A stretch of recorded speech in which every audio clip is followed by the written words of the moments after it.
Well, hi, everybody. This is Amelia Vogler, grounding and energy medicine specialist, and your host of the Energy Magazine exclusive interview series.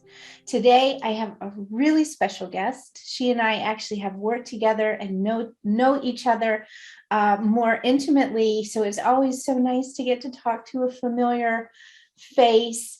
This is Jeannette Nienaber. Jeannette has a personal journey with healing touch. She's been through, kind of lifelong inquiry into different modalities. But she was drawn to the professionalism of healing touch and has become a credentialed healing touch certified practitioner and instructor. She currently works for the company and serves as the HTP or Healing Touch Program Instructor Manager. And she works really hard in training our instructors, helping them advance through the curriculum and keeping the professional development up to snuff, if you will. So welcome, Jeannette. Well, thank you, Amelia. It's great to be here. Yeah. So today we're going to be talking about Jeannette's new book. It's really wonderful, and I know she'll give you the address and how to find it after our conversation, but it's called The Heart in You, a personal journey through your physical, emotional, mental, and spiritual heart.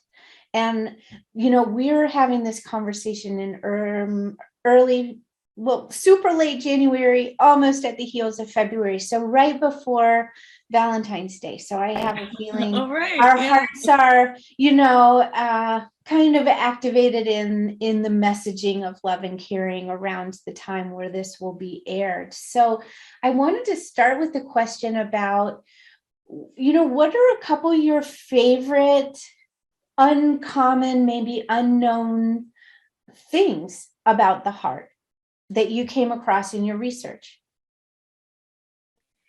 I think what first triggered me into even thinking about writing this book, because being a writer wasn't one of my big dreams growing up, was the new research that shows that the heart is actually an endocrine organ, and it was actually galvanized about 20 years ago into part of the endocrine system, because it produces as many, actually more hormones and messages to the brain than the brain delivers to the heart. And the heart's hormone production also permeates all the different endocrine organs like the pituitary, the thyroid. It modulates the parasympathetic nervous system. So it really is kind of a governing intelligence throughout everything that happens in our bodies. So that was like a big aha moment for me, because healing touch and some of the other modalities I've worked with set the premise that in order to really do the work in the highest possible frequencies, it starts with our own self-care and love, and our ability to develop compassion for self and others. And that comes through the heart chakra. So it was this beautiful juxtaposition of biochemistry and modern science fitting in with what I knew intuitively and what we teach in our Healing Touch program classes. So, yeah. So for those who are not familiar with the endocrine system, what role does that play in the body or in the life? I would say a good model is that the endocrine system is kind of the regulation of all our physiology. So our growth hormone, which for growth and repair is produced in the thyroid. Our immune responses are regulated in the thymus. Our mood hormones, a lot of them are associated with the brain and things like anxiety and depression, but they're actually modulated by the heart. And so things like serotonin and dopamine, melatonin is in the brain. So people hear all these chemicals or these names, and there's a lot of supplements out there directed to hopefully improve things like mood and that. But I believe very strongly that we need to work also on the energy associated with our heart and our immune system so that we can stabilize the feedback and the traffic flow, so to speak, of these hormones in our body. Ah, that's what a beautiful. Does that make sense? Yeah, it made perfect sense. And I love, because we think of the heart chakra as being the chakra that allows us to be in relationship with the world, also allowing us to be kind of in relationship with that global process that is us unfolding in the world. So I'm curious, what inspired you to, you mentioned, I'm not a writer, I didn't really see this in my life plan, but what tipped the scale to Jeannette, the non-writer, to Jeannette, the writer? Well, as you already know, Amelia, I was a high school teacher for years and years, and a coach, and I started using some of what we would call the basic first aid, healing touch things with my swim team when they were injured or, struggling with post competition anxieties. So I would just do some of our hands in motion or just hold their feet, sometimes for headaches, etc. And they really responded and they started asking me, well, how come you can do this and then also teach us solubility equilibrium equations in our chemistry class? Like, how does this fit? And I started looking for ways to dovetail what I knew as a scientist and what I knew as an energy worker or healer. And so it was out of their questions that I developed a program for teens, and I started looking more closely at how we can explain the fusion of biology and energy work. And a lot of it lies in our scientific understanding of what matter is.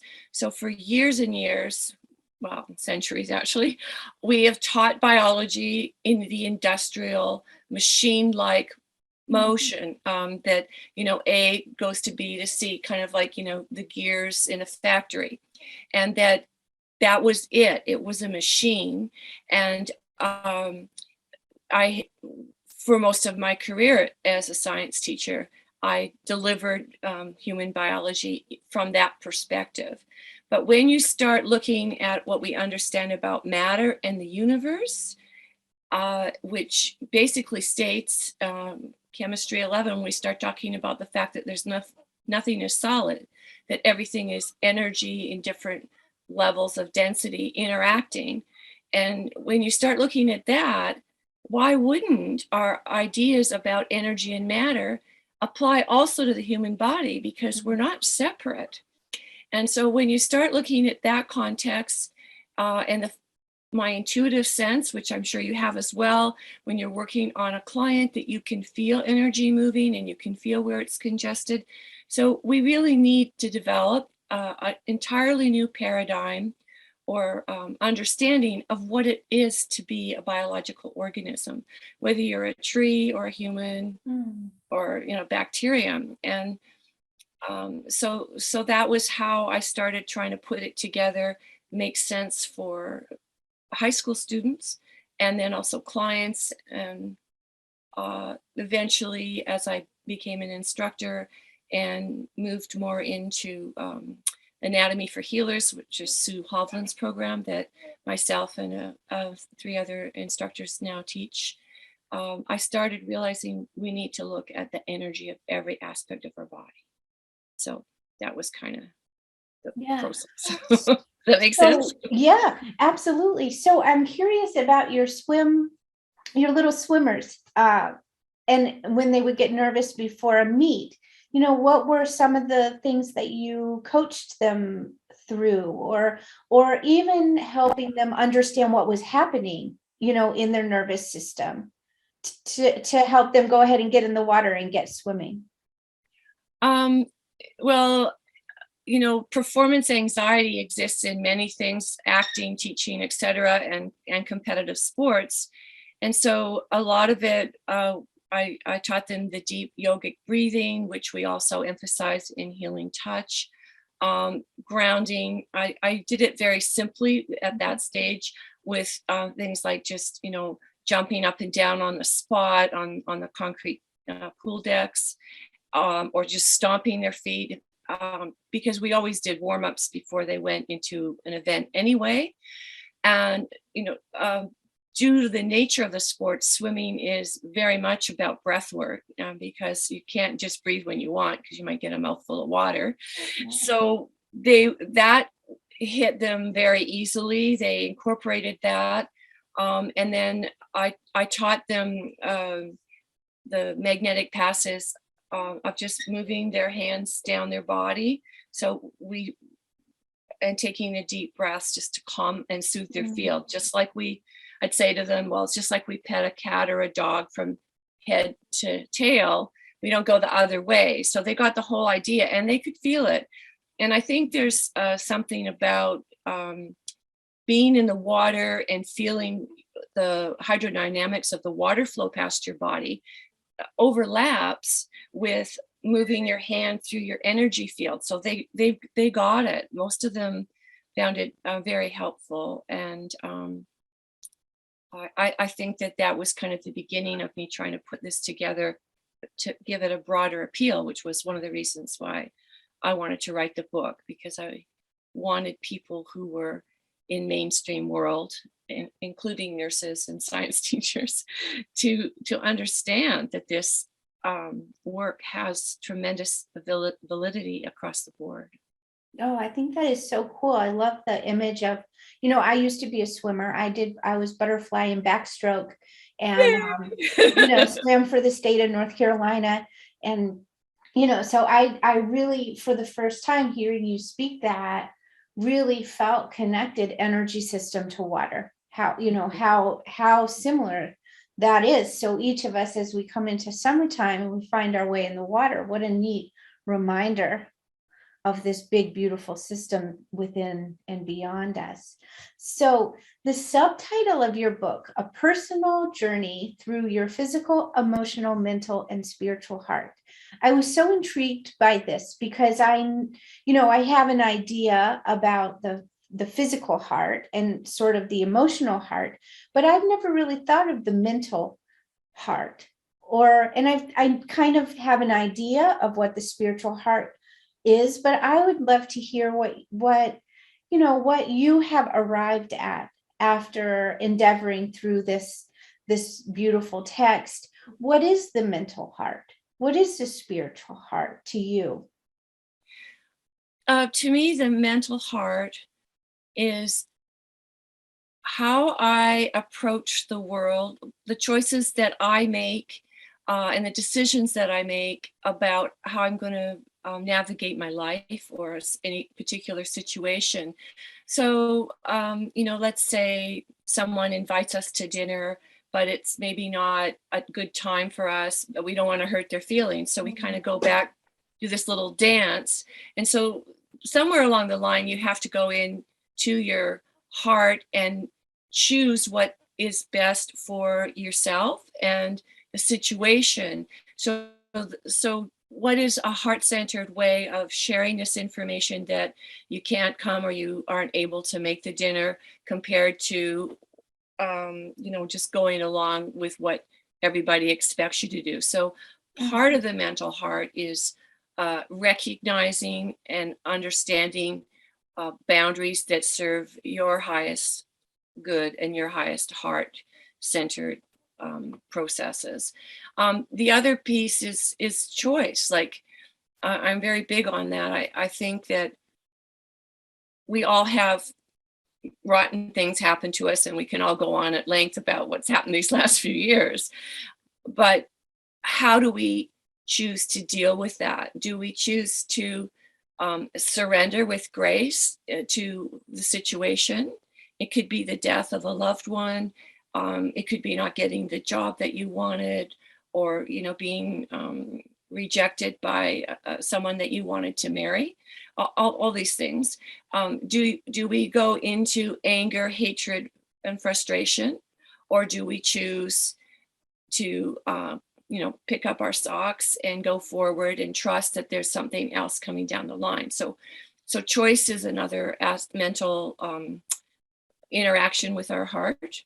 And then the other thing is recognizing that our heart actually is wiser in some ways than our brain, and to connect or tune into our heart through meditation, through listening, and personal searching. So in the book, there's a series of 10 activities related to the different stages to help people start tuning into the heart, at their own heart, because I do feel very strongly that when we don't listen and tune into our own heart, it's very more difficult to honor the heart of friends, family, clients, etc., which goes back to one of the main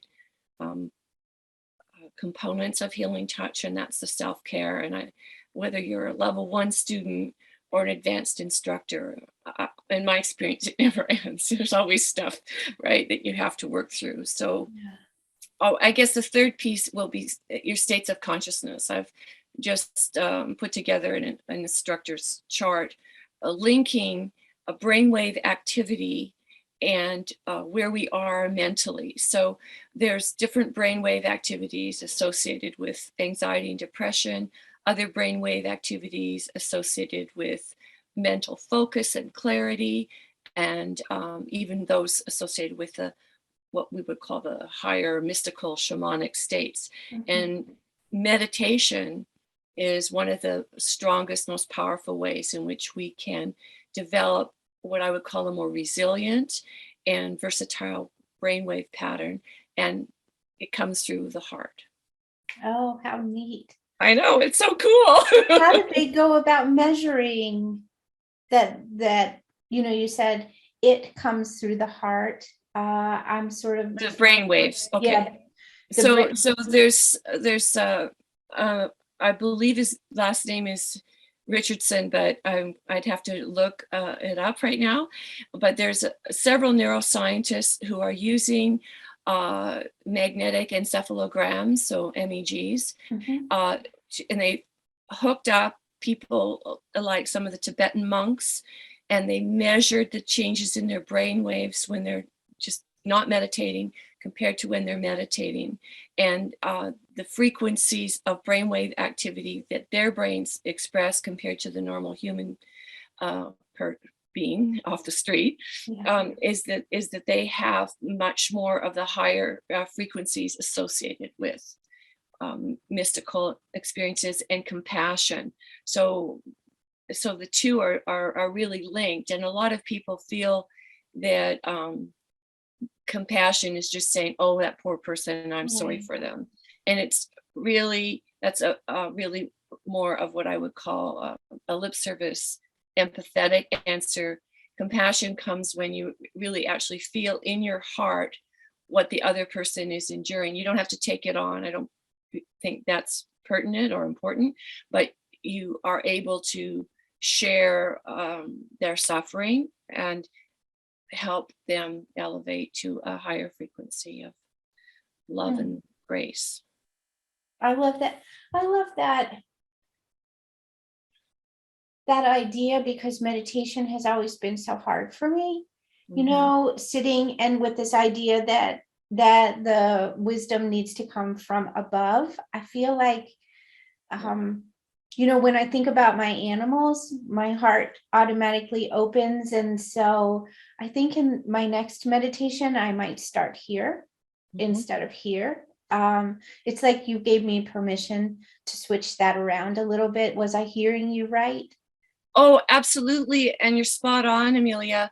I believe that focusing on our heart and meditating from the heart helps almost supercharge our connections on all the other chakras. And when they're all integrated, but through the heart, then I think we can achieve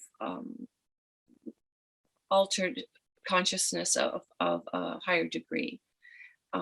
Not that we always have to have that as our goal, but the heart frequencies are the ones that really change ourselves and the world around us.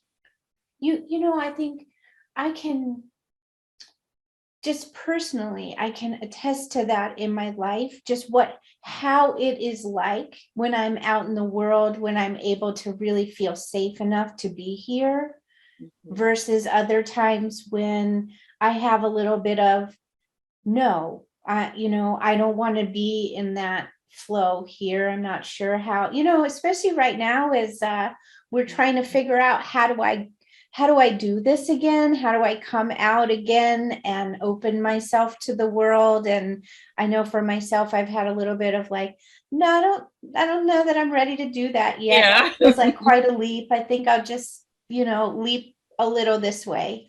So I so appreciate that reframe based on your research and your perspective. I am curious now, just kind of hearing what you offered and kind of thinking just in my own life of that resistance. But I'm curious about, for people who are in deep grief or even grief, or a process of like peeling back the layers of a trauma, sometimes the heart feels really hard and kind of impossible to access. And so I'm curious, as somebody who's dedicated so much time and energy in working with the heart and understanding how to, really come back home here, what advice would you offer those individuals who are a little more guarded or or a lot guarded in their process? Well, I've worked because of my life and who I've met with a lot of people who've endured trauma on many different levels. And I think it all comes back to that being unconditionally loved that we offer through healing touch. So I always start, if I'm going to work on the client, with my healer prep, moving into unconditional love, and then hand on their heart. And sometimes I might stand for 5 minutes just nurturing them, because long and short of it, we all need to feel safe and nurtured, which is also where your grounding specialist work comes in handy, because people that are traumatized, as you know, aren't grounded. And so the connecting back to the earth is another aspect that I work with. And then for them personally, I have a bunch of different mantras or sayings that I give them depending upon their situation. But it generally stems from asking them 3 to 5 times a day to put their hands, both the hands, over their heart and just start by sending love to themselves and admitting or allowing themselves that they're worthy of receiving that love. Because I think many traumatized people also have shame and guilt or other things associated that makes them feel they're not worthy of love. And so they start by holding their heart, stating that they're worthy of receiving this love and that they're worthy of being the light and love that they were meant to be when they chose to come into this lifetime. And then depending on what the issue is, that they love themselves enough to forgive themselves, or love themselves enough to know that they're beautiful or worthy, etc. So I, as I said, tailor it, but I make them do that, or suggest strongly. You can't really make them, but that they do it at least 3 to 5 times a day. And it's even better when they look in the mirror. And it's very difficult for most people, even sometimes myself. I cringe to look at myself in the mirror and say, Jeannette, you are beautiful. You are a divine being of love and light. You are loved. And we all need that. It goes right back to those little puppies and kittens and babies. They're loved. And that's where our heart chakra opens. I know I think what opened me initially to all this work was that my firstborn son was very sick as an infant, and the drugs and things they wanted to give him, I was concerned that it would be too much for, a 2-day-old baby. And so I started looking at other things, and my exploration of energy healing was spawned because of my love for my son. And I really think that opened my heart chakra, so that the work could flow from my heart through to him, if that makes some sense to you. Yeah, it does. And I think that's what spawns all of us to do, should spawn us, and it spur us, not spawn. That's what fish do.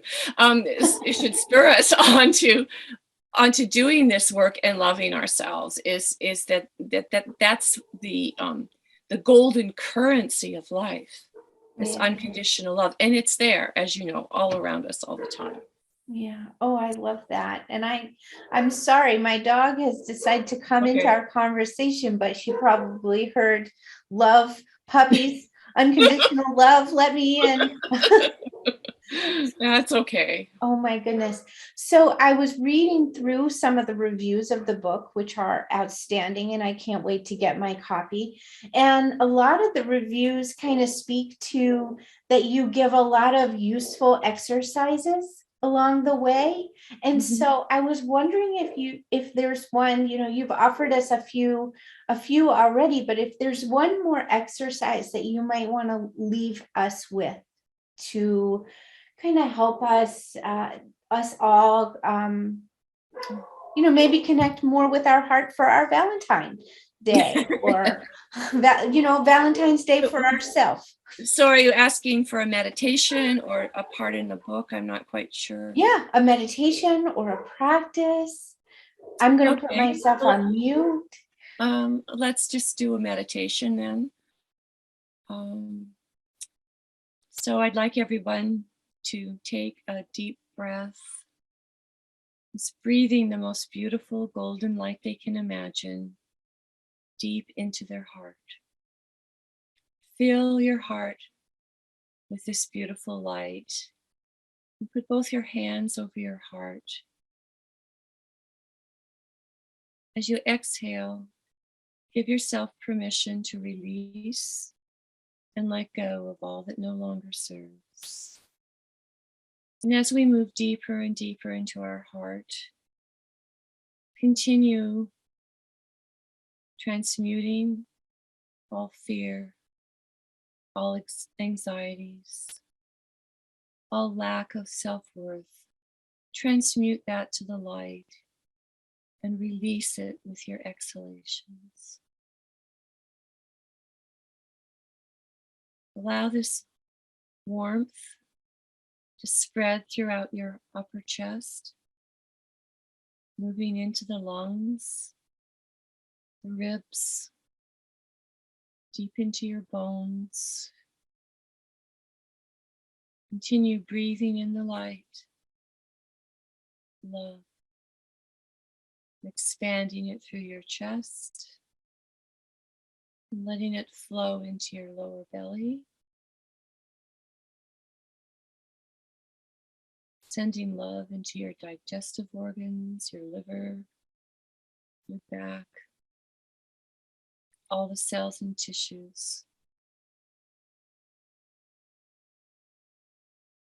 Breathing in light, exhaling. Now draw your awareness while you're holding your heart to your feet. Send love down to your feet. Feel them connecting to the earth, deep down to source or the core.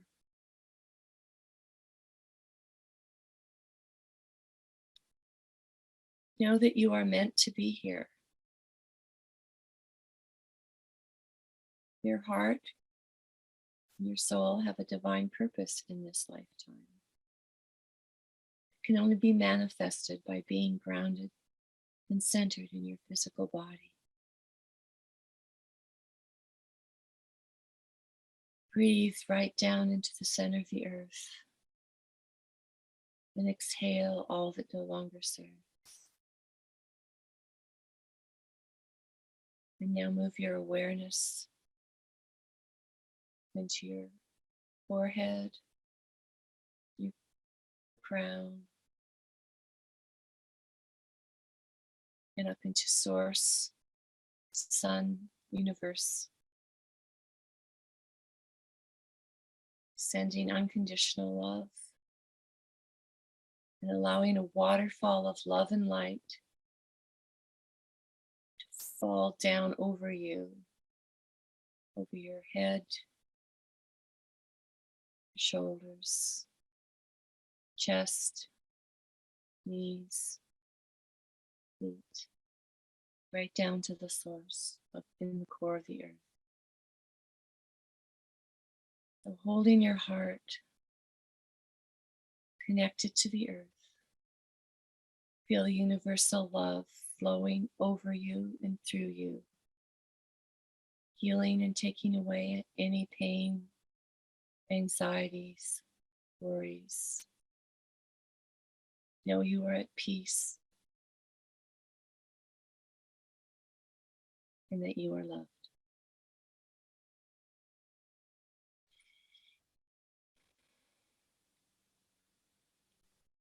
Thank you so much, Jeannette. I hope it wasn't too long. It was beautiful. It was perfect. It was timeless. It was lovely. Thank you. Jeannette, before we say goodbye, I was wondering if you might tell our audience where to go and find this spectacular book on the heart. Well, it looks like this. The heart in you, and it's there. And unfortunately, the black doesn't show up, the blue as much as it does in person.